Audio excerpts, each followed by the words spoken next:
Friends coming to visit. That's good. That's like whatever, but that's like a fun thing. Okay, we're live, so. Oh. My friend's coming to visit. Hassan's over here huffing and puffing trying to get the seat. Everybody good? Everybody set? I wasn't sure ready. If it was interesting enough to like talk about, but I am excited about it. I think we got a pretty good podcast lined up for you today. I think we do. Welcome to Kramer and Jess Uncensored, the 121st episode. Oh, that's cool. Of this show. Appreciate you guys being here. If you've never been here for this, you should probably know this is not the radio show. You've clicked on the wrong podcast. You're like, I can't wait to hear the kid jokes again. That's gonna be so funny. And then wrong one. Fuck. Jess, what is the Uncensored podcast? The Uncensored podcast is like the close friends feature on Instagram where you only show certain things to certain people. And so there's no rules over here is all. I don't know that anyone's actually going to listen to this episode this week. And I'm gonna tell you why. Like, we're in this really weird time period. Like, no one's hopped on YouTube at all. And we've had it up there for like 10 minutes. Really? At least it's not showing me yet, but sometimes it's off. Like, who's actually here is not. Because it's summertime, and I mean, 4th of July weekend's coming up, and people's schedules are off. It is what it is. Speak for your radio friends for 1 second, please. Check on them, see how they're doing. Like, just if you could, just check in with your favorite radio person and just make sure they're cool. Because he'll be like, "Are you okay?" And they'll be like, "Well, no, but what in what regard are you wondering?" Never good. We always have some problem. Never. But like radio listenership, especially around the 4th of July, is like the worst. Like we had, honestly, this is just no bullshit. Today on the show, we had text messages we got were what? Complaints. Mm-hmm. We got complaints, and then I think we got one text that was on topic, and I think we got one phone call that was on topic. That's no lie. We have a listenership of a gajillion people typically, right? Mm-hmm.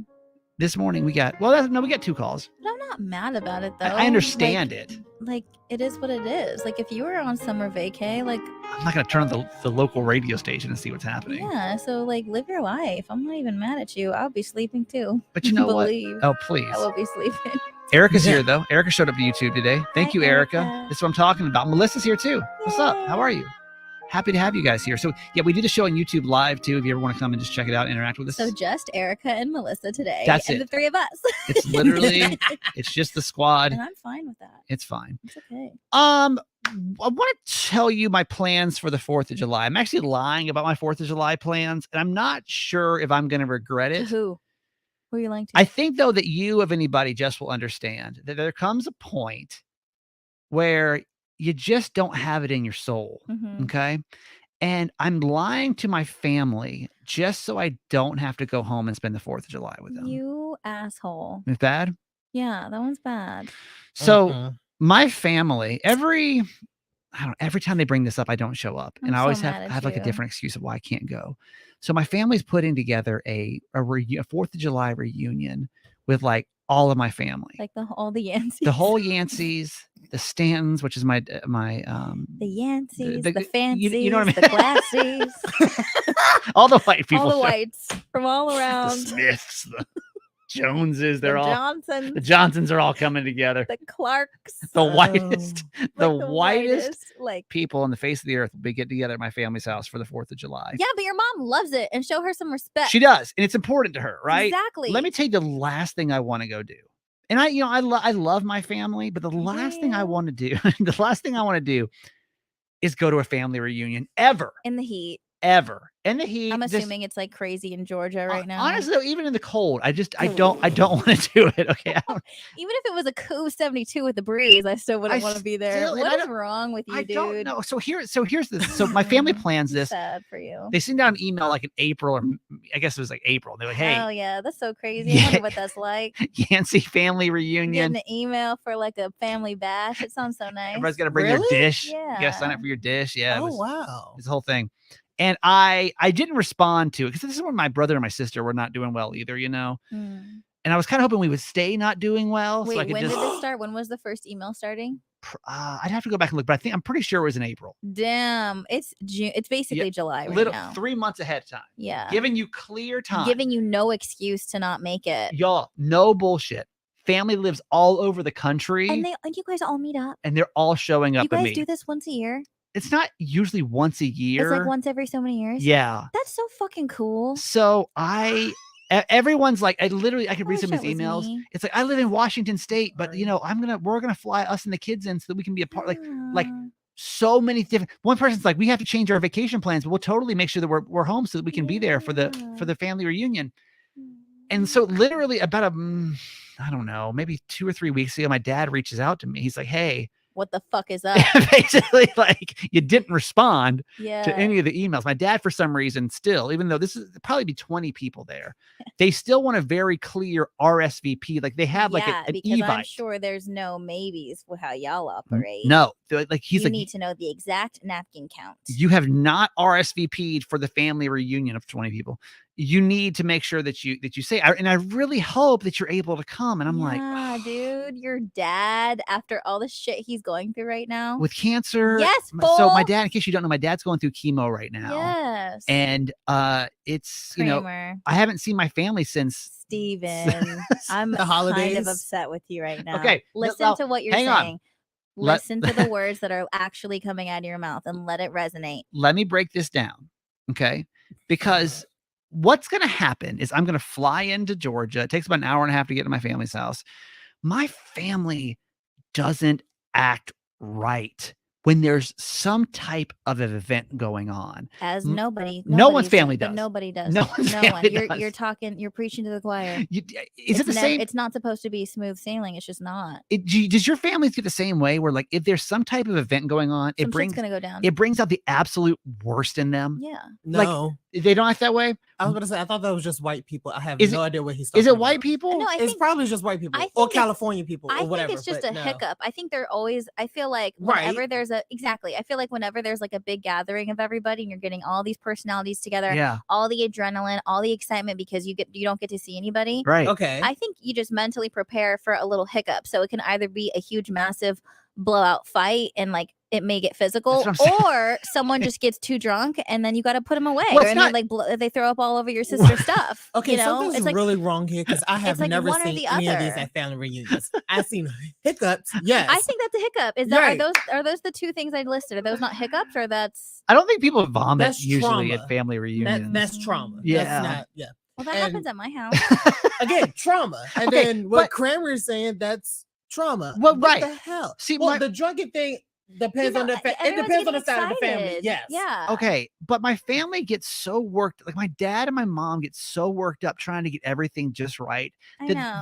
But your level of like issues is on the meter of like what's actually terrible is so like so low. So low. It's not really okay, but. Keep in mind, like I go home, everyone's stressed. Like they're, oh my god, we got to go get this. Nice, we got to go get this, and everyone's like working for like 2 days to have like a nice meal to get everything just right. No one's really enjoying time with each other. Then, to be honest with you, everybody gets together and everybody's kind of fake with one another because it's like we haven't seen each other and I haven't seen these people in years. And so I'm like, I just didn't want to do that. So when my dad asked me, he's like, "Hey, are you free for the 4th of July?" I told him, "Oh my god, I would love to come to this because I really do want to be better ingrained in my family." Yeah. But what'd you tell him? I was like, oh my god, I have what plans. Plans do you have? What are you doing? I don't have a damn thing planned for the 4th of July. I don't have a damn thing planned. I know you don't. I literally, no bullshit. I have so much free time over the next 4th of July weekend. You don't even want to do shit. I bought myself a Lego set. I haven't played No lie. What is it? No lie. Nintendo. It's Nintendo. Yeah, of course. You're so stupid. Oh my god. I've got all the free time in the world. I know I do have some plans with my yoga friends, but I'm talking like maybe a couple hours out of like the 4 days that we're taking off, right? Dude, you're so whack for this. I literally lied to my whole family because what I would prefer to do, because keep in mind too, my mom is coming to visit like 2 weeks later. Yeah. So like there's gonna be that family time already built in. Yeah, and you're just so lame because you're like, I only want to see her. So you're so lame, dude. She's coming here, and so I'm cool. The priority of people I want to see, she's definitely the highest. So my point is here, like, does that make sense to anyone? My plan is I really want to go when we're not having a family reunion, like closer to my mom's birthday, maybe in September, go spend a long weekend with them. And like, it won't be as stressful, but in turn, I'm having to lie about my 4th of July plans just so that like nobody's really gets hurt. And I don't know how much my family actually listens to this I was about to podcast. say, like, I don't know that they do. You're getting in trouble, right? They got so turned off by this podcast with all the sex and masturbation talk we've had over the years. They kind of steer away from this podcast. Yeah. So do you understand it though? Because I know that your family dynamic too, Jess, can get a little chaotic at times. Yeah, I understand where you're coming from as far as like not wanting to be in the mix of the chaos. Yeah. Would you go if that was your family, like, hey, we're having a family reunion. Everybody's different sides, everything else. It's going to be, we want you to fly into Stockton for 4 days. Would you go? I'd be there in a fucking heartbeat. I would. I'd go. And here's the thing is I know your mom's coming here. Okay, here you have 2 options. One, I do think you should go. I think you need to suck it up and go. I can't go now. I mean, it's not. Because you lied already? I mean, it'd be impossible to book it. Yeah, the lie's done. It's been done for weeks now. You're terrible. I think what you need to do is you need to like I got a Lego set coming for fuck's sake. I think what they deserve is for you to like already book a trip in September and being like, I will see you guys there. So they feel like... Well, that's what I said. I said, I can't do it this weekend. I got so much going on, but I will come in September for Mom and Maggie's birthday, my sister's birthday. Yeah. Okay. And then like we'll have more time that we can spend. But you need to purchase that flight and show them. But you would go. So they see you making an effort that you're going to make up for that time. Even though it's chaotic, it's going to be a chaotic time. Yeah. You would still go. And why would you go? I mean, why do I go home every Christmas? Like it's the same shit. Like it's who they are, and it's your family. And like how honestly, it's so special that you guys plan something like that. And yeah, it may be a little surface and stuff like that, but there's so many people that don't see their family and don't know their family. And the reason why it's stressful, it's coming from a nice place. They just want it to be nice for one another. And that's so cool. Yeah, I don't know, man. So you fucked up. Hassan, what would you do with that? I don't really know how your family dynamic is. When you guys get together for these, do you guys do family reunions? Like everybody gets together or no? I got 2 coming up in 2 weeks. That's so cool. That's so fun. And how do they talking to the wrong person here? Because I go. How do they typically go? Are they chaotic or is everybody on their best behavior? Everyone. Here's the thing, though. You don't go.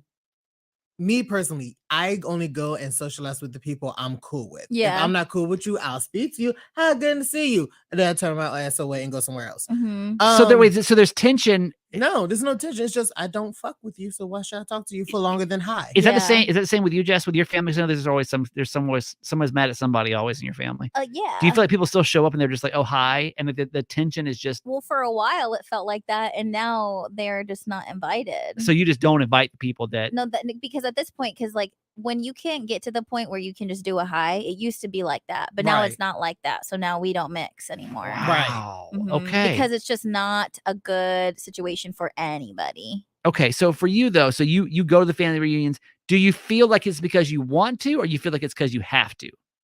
Depends on the side of the family and depends on the things that led up to it. Me personally, as right now, I'll go because I want to, because I haven't seen them in about a couple years. Yeah. So I was like, yeah, I'll go. Okay. And I do come home to see them for other stuff too, but like a family reunion is different. And also, would you fly to go see them? Yeah, I would, because it's free food and I ain't got to cook for shit.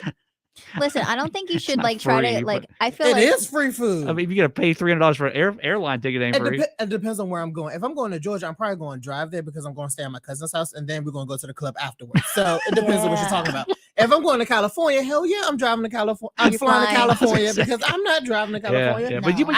But it's important to you. Like, does that make me a shitty person because I don't want to go to my family reunion? No, you're just an introvert. No, I feel like you just don't. No, I don't even want to blame it on the introvert thing. I just don't think you have any interest in having connections with the extended family. I don't think I know that. You know what? If that's you have that's your right. That's your right to make that choice. But I do think that you should just focus more and make more of an effort with your immediate family, and that's it. Okay. I just think you need to be better at that. And do you think that that's okay to not want to have, like with your extended family? Well, shit, we have your extended family on our radio show every week. Yeah. So like to you, family is family. There's no layer of like.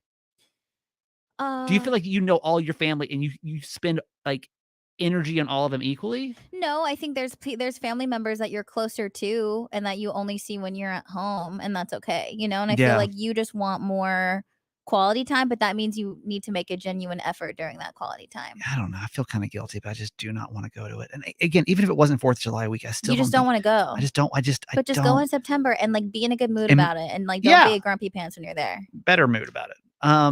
Queen Pam's here today, by the way. Hi, Queen Pam. How are you? She got back from New York. I saw her traveling. Pam is a traveler, and I love it. It's Melina says, "Oh my God, I can't believe I finally caught you all live. It's been I've been listening since you guys had the Uncensored podcast in San Diego. Oh my God, girl. Well, here you are. Thank you so much for being here." All right, here's the question of the podcast: what percentage of your relationship do most people know about? Like, how much do people really truly know about the inner workings of your relationship? Because Jess is a little shocked about how much she missed of some obvious red flags in one of her relationships close to her. We'll talk to it right after this break. Hang tight. Oh, wait. Why did I just remove you? I'm trying to remove this comment. There we go. All right, Jess. So what's the big news in the Dutcher household right now? So my sister broke up with her boyfriend. Yeah. And the reason why it was like a massive shock is because nobody saw it coming. And he was just doing some dumb shit. And he's whack. But wait, really quick, before we talk about that, we're gonna talk about, because we talked about it on the radio show about like when do people earn that +1 status, and you were really struggling of like, okay, like I don't know, this guy's earned it yet. No, I never ever had like a connecting like feeling, because they dated for how long? In case you're new to our podcast, how long were those two dating, your sister and her boyfriend?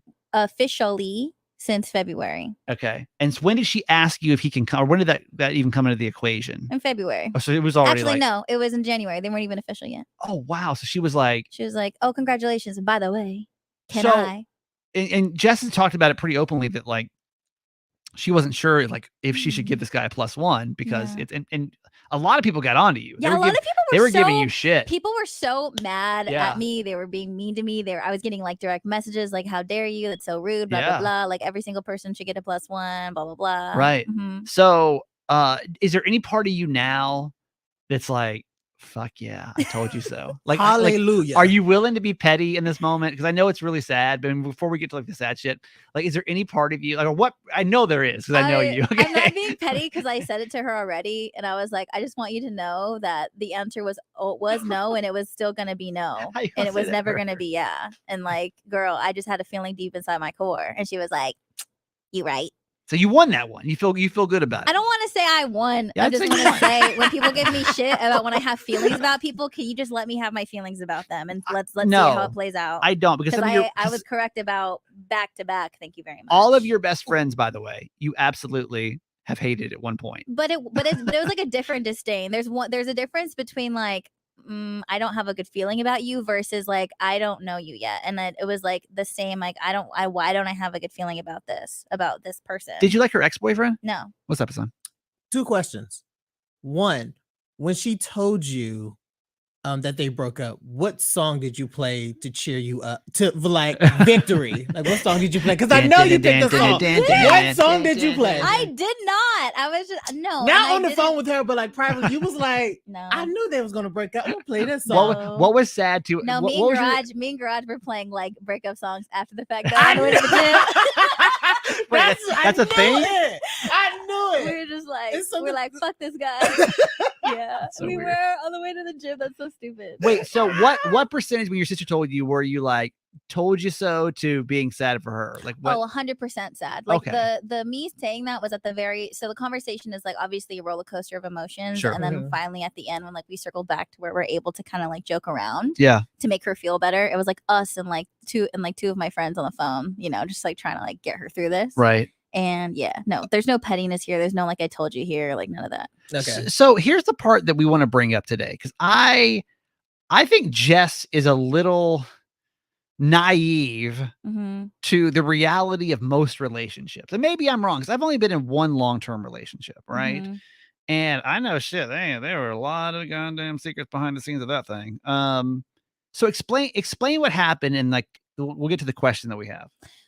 So when she told me that she broke up with him because he's a piece of shit, when she was telling me some things that he was doing or that like were taking place in their relationship, I was like, but like, dude, why didn't you tell me that? Or like, why didn't you tell us this? Because when she's saying these things, it was automatic red flag. Like immediately all of us were like, bro, wait, why didn't you say anything to us? Because we all could have been like, dude, this is like, that's shady. That's you didn't know. That's not normal. You didn't know like these things were going on behind the scenes. We had no idea. Yeah. And I think it's like how you say, not being aware of how much people are sharing with you about their relationship versus just not knowing that that's actually an issue. Right.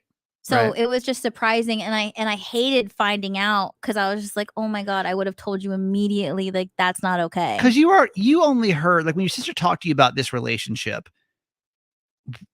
You're only hearing like the rainbows and butterflies. I'm assuming she's only telling you all the good things, right? Yeah. So you assumed that this was somewhat of a healthy relationship, right? Mm-hmm.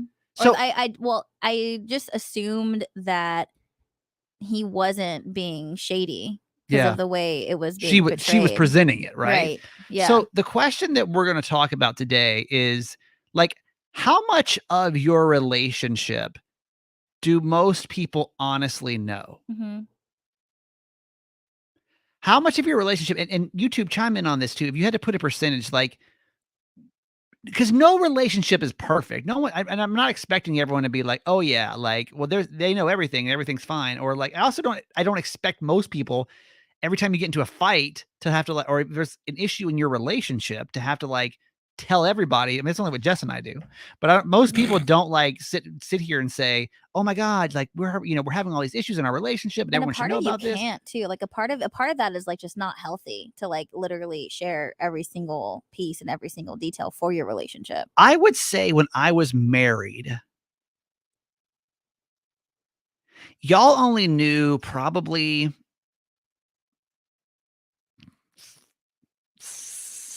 60%, like on air, just in general. Even things that I would say, with the exception of my best friend Dan, of like what was really going on, of like what was really happening behind the scenes. I think people only really saw, and I'm talking on the air, off the air, with the exception of a very few people.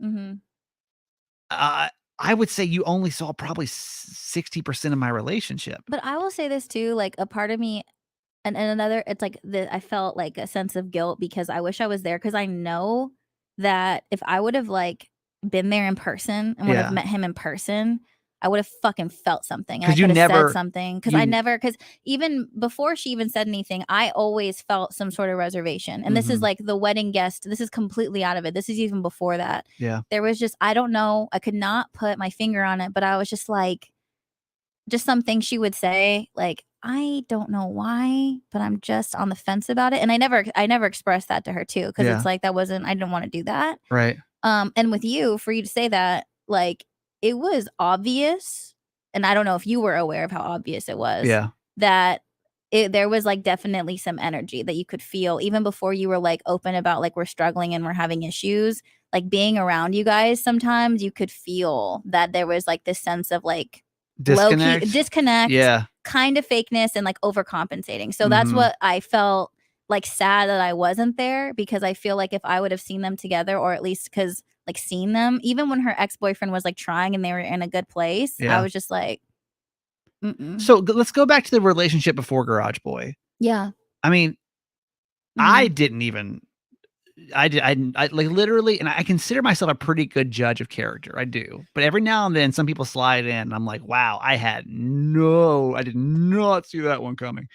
What percentage of your previous relationship do you think people really knew the truth about? And we're talking publicly, privately, when it comes to like, your friends, your family, like what percentage do you think they actually knew? And how much were you like, I never want anyone to know this side of like us, or as far as like things that people never knew and still don't know to this day? Yeah. I'd probably say about like 40%. We saw 40%? No, 40% that like no one was aware of. And so like still to this day I didn't be, but it was like because it was so it's because it was so bad and I knew it was bad. And I think what's interesting about that situation too, and I feel like anyone that's been in a really bad relationship, and here's the thing, when we first got together, people knew some shit was going on, and like my parents were trying to get involved, friends were trying to get involved, and it was really bad. And so anytime like we would break up and get back together, I started to share less and less and less because we would keep getting back together. And then it got to a point when we were still getting back together and it was still like shitty, even though it was getting better. And I tried to make people believe that he was different and it was better. Then at that point, I didn't share anything because I just, one, didn't want to put them through that anymore. God. And two, you just hate, you feel like a piece of shit saying the same things over and over again. And then you don't even have anyone that you can confide in when things are really, really bad because no one wants to hear it. And you can't expect them to want to hear it anymore. And every time that you break up, I feel like that almost like it moves a little bit further to keeping this secretive. Wouldn't you agree? Like, because you're right. People don't play that game more than once. No. You know, they really like you might get one breakup like and makeup. Heaviness. Yeah, but after that, I feel like you get one solid breakup and makeup, and then after that, because how many times did you and your ex make up and break up? You think? My honestly, God. Like I can't publicly, like not just like we're broken up. Okay. And in the morning, like publicly, maybe twice or 3 times. Honestly, I don't remember, but like maybe like 3 times ish. Yeah. But privately, there were times that we broke up and got back together that I didn't even speak about to anybody because I didn't want anyone to know. So let's fast forward now to Garage Boy. What percentage of your relationship do you think that we know? I would say like that, probably like 80%. And like the rest is just like not like anything that you guys would even, part of it is like not even anything that you would be like, okay, let's bring that to the radio. You know what I'm saying? Like we went and got Korean barbecue this weekend. Like this is what we like to do for fun kind of shit, just because it's so like chilling. I'm sure you guys have struggles. Well, no. What I'm saying is like, I think, and I have shared some of that, right? Yeah. And I think, and I saw this like video online of like someone that I follow, and I try to be more mindful of this. And she was talking about how like you have to know the difference between sharing things and like getting advice from people versus like particular on what you need to keep between the two of you, because as like husband and wife, you want to give each other the respect to figure that out. Right. And so, especially with what we do, I've tried to be more mindful of that and not get outside opinion so much as like from my family or anything. Right. So I'm trying to be like respectful in that sense. And it's only happened a couple of times where like wanting to get advice from my mom or something, but like also feeling like stronger on my own and as like a woman and also as a partner to like him and I have to get through this. We always can't run to somebody else to, I think it's tough. I think it's tough because you turn to these people for everything else. Right? There's usually like with these certain people in your life, like they're always there, they're always understanding, they're always very loving. And then all of a sudden you're like, oh wait, like, because I would have even done that in my relationships where I'm like, oh, mom, guess what, this happened? And then like afterwards, I'm like, shit, I probably shouldn't have said that. Yeah. So you think with you and Garage Boy, we see 80% of it. Yeah. And what I will say, something she said that stuck out to me is like you say, like I go and tell my mom this, right? Yeah. And she was mentioning like something that you can get through and need to get through as husband and wife, and like your ability to forgive and get stronger from. Your outside people don't always have that ability. That's true. And so you have to remember and what they don't you're see sharing. Everything. Exactly. Yeah. And so what you're sharing is going to stick with them. Sure. Excuse me. And because there are things that, and like, it's not fair to your partner if they're not getting that same forgiveness and chance from somebody else. My sister had a hard time with this for a while, where with an ex-boyfriend, where they'd have struggles and she'd come to us, for advice and like immediately. And I'd be like, fuck this guy. You know what I mean? Like I never really got over it because. And the next time, you're just so protective of these people. So, I mean, how does that feel? So if you and I have both been in relationships, and I don't know if this is normal or not, you and I have both been in relationships where 40% of it wasn't seen. Like, do you think that's unhealthy? So like going through some of these comments too, like, so Melissa on YouTube says 60% too. That's not seen. That's no, that she thinks that is shown. Okay. Erica says, usually people share the worst times and never the good times in relationships. And that's true too. Yeah. You know, but you don't always, but I feel like social media is the complete opposite. I feel like, not that we expect anybody to go for it, but oh my God, I got in the biggest fight last night with my partner. But let's be honest, how many people have you seen on social media? This post is dedicated to the love of my life. Yeah. But and then like the next day they break up. But like to your core people who you're calling about shit, like you're more so calling about like one of my best friends, we were having a conversation and she stopped herself. She was like, I felt like I could see that she felt the need to like kind of make up for what she was saying. Yeah. And she was like, I feel like I only call you about negative things, but like he is a good guy, you know? And like I think it sucks that she felt the need to like do that too. Because I think eventually you start to find like you don't want your people to hate, you know, the person. For example, if your sister, you know, you kind of seem like, oh my gosh, I wish I would have known these things. But if you would have known those things, you never would have liked the guy. Yeah. And I'm sure he did have some redeeming qualities. No, I think what the relationship was a positive thing for everything considered. Yeah. And I do think he was a nice person. Yeah. But I also don't think that like he was portraying, or I don't think he was who she thought he was the whole time. What Jess and I said too is I can't imagine dating as a 20-year-old anymore though. Like so that has hard. to be so hard nowadays with all the temptation, all the connections, everything else. Like, yeah, I can't imagine. Erica says it's so rare when people praise to their friends and family about their significant other, but their significant other always hear the complaints and problems. It's true. Like, we don't really like say always the good parts. When the relationships are going well, usually the couple doesn't say anything positive unless they're asked. Yeah. That's a good point. Isabel said on a YouTube show, she said, for me, I share about 60% too. I keep the negative stuff to myself. I don't even tell my family. So maybe that's where it is. Maybe the expectation needs to fall, like, is around 60 70% for like what you actually do share versus what you don't. Yeah, but I also think I want to feel more comfortable, and I wish people felt more comfortable like sharing the good things, because sometimes you don't feel comfortable, or like that it's a welcome space to do that, and that sucks. But that also sometimes comes off as like, okay, we got it, you too. It's like a weird balance, right? But do you see though? It's like that's the reaction that you always get, so that's what makes people not want to share like the good things. This is why I can't wait to move to the top of a mountain and no one's ever going to see me ever again after radio's done. I'm gonna have like a long ass beard, no social media. I'll be that weird guy. I'll be like, the TV is talking to us again. Oh my God. I can't. All right, we good here? Yeah. Yep. Thank you so much for listening to Kramer and Jess Uncensored. And if you got any feedback ever, reach out to us. A lot of ways to get in touch. But I think it's interesting, just these relationship dynamics that we break down in the podcast. We'll be back next week, right? Yeah, we'll be back at work, baby, after the 4th. If you want to get in touch with Jess, how do we do that, Jess? Just do it, JESSDUITT on all social, and my wedding subscription on Instagram. Hassan, how do we get in touch with you? You can follow me at StanWillie2 on all social media platforms. And I am that guy Kramer on Instagram, and I have a podcast called Certified Mama's Boy. All right, y'all. See you next week. Bye, everybody. Bye. See ya. Bye, YouTube. Love y'all. Mwah.